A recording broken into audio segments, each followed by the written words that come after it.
shadow and flame, with power that no mortal or normal being can combat. The darkness and pure evil of the Balrogs has put those of Middle-earth in a state of paralyzed fear for as long as there have been free folk walking the lands.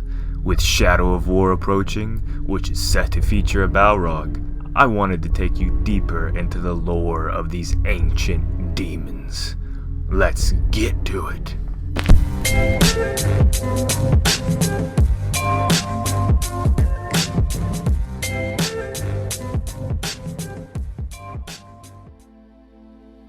In a land before time, Balrogs were at first Maiar, spirits sent, both good and evil, to help shape the world.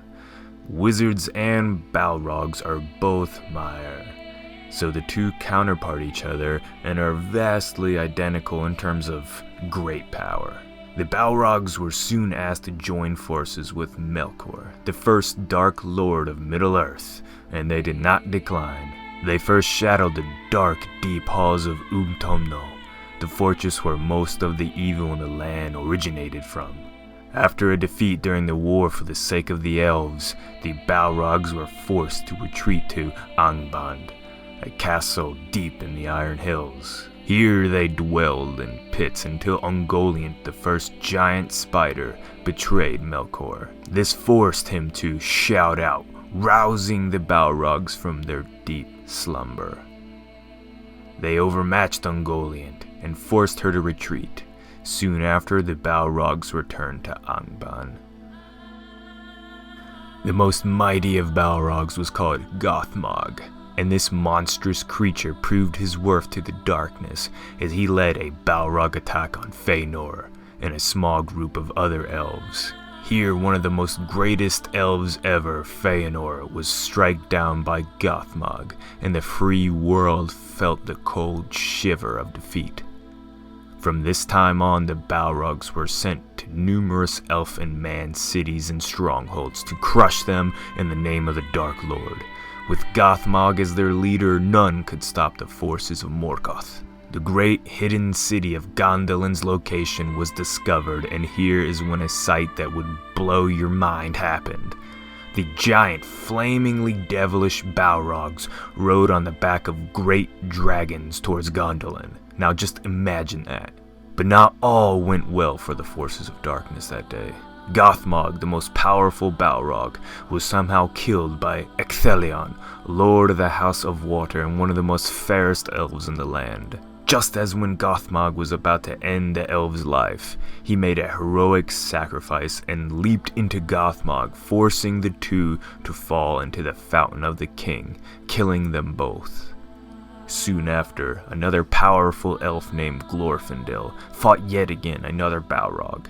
Just as Ecthelion sacrificed himself, Glorfindel cast the Balrog down the side of a cliff. But the cunning Balrog dragged Glorfindel down with him, and together they crashed into the earth far down below, both destroyed. Suffering a massive defeat, the remaining Balrogs were unable to recover. Now, during the War of Wrath, most of the Balrogs were destroyed, save a few who hid deep into the crust of Middle-earth. Deep in the mines of Moria, the dwarves in their greed dug deeper and deeper until one day they awoke one of the hiding Balrogs of old. The Balrog killed or drove off every single dwarf in the mines and slayed King Durin. This deed earned that Balrog the name Durin's Bane. Now, this is the same Balrog that attacked the Fellowship and had the epic 10-day battle with Gandalf that ended with once again another sacrifice to kill Durin's Bane. Gandalf defeated the Balrog, but the battle took its toll and Gandalf's body shut down. From this point on, not much more original lore has been told about the Balrogs. But thankfully, Shadow of War has come into play. The epic-looking Balrog in Shadow of War has been named Tar-Goroth. This Balrog has become one of Sauron's commanders and is set to be one of the main bad guys in the new Middle-earth game. Some of Mordor's most powerful necromancers worship Tar-Goroth, constantly adding to his power. He does not care for no one but his Dark Lord, though, and is even known to kill some of his own orcs.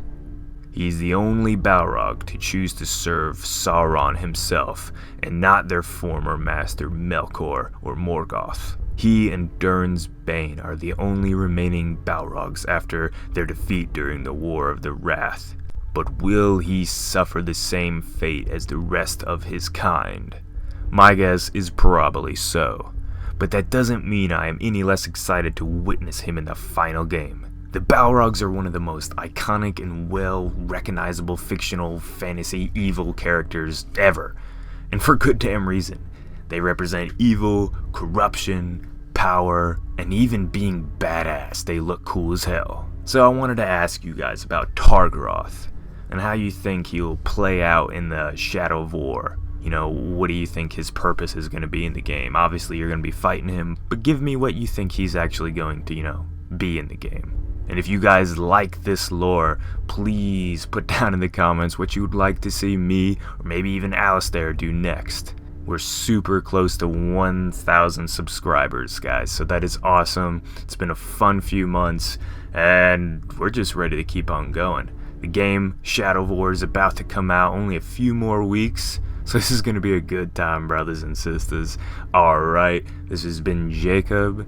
Peace out.